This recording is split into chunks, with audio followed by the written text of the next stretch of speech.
Good morning everyone. আশা করছি সবাই খুব ভালো আছো। অন্তরার নতুন একটি মিনি ব্লগে তোমাদের সবাইকে আরও একবার ওয়েলকাম। বড়োদেরকে আমার প্রণাম, ছোটোদেরকে আমার অনেকটা ভালোবাসা দিয়ে আজকের ভিডিওটা স্টার্ট করছি।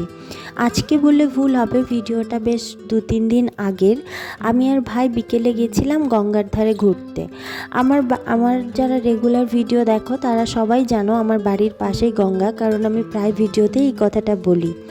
তো আমি সেদিন বিকেলবেলায় এত সুন্দর হাওয়া দিচ্ছিল, ভাইকে বললাম চল একটু ঘুরে আসি।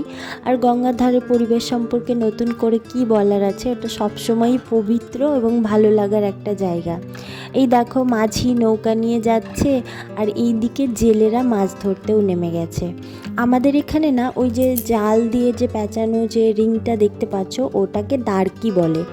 এই দাঁড়কিতে চিংড়ি, তারপর ছোট যে মাছগুলো সেগুলো বেঁধে যায়। এগুলো না সারাদিন উঁচুতে রেখে দেওয়া হয়, মানে একটু নদী থেকে একটু উঁচুতেই বেঁধে রেখে দেওয়া হয়। আর ঠিক সন্ধে নামার আগেই এইগুলোকে জলে নামিয়ে দেওয়া হয়, এবং এতেই যে মাছগুলো ওঠে সেটা পরের দিন সকালবেলা জেলেরা এসে নিয়ে যায়। তো এই দেখো কিভাবে দাঁড়কিটা বেঁধে দিল, পাথরও দিয়ে দেয় যাতে ওই জিনিসটা নড়াচড়া বেশি না করে, এতে করে মাছগুলো ভালোভাবে আটকে যায়।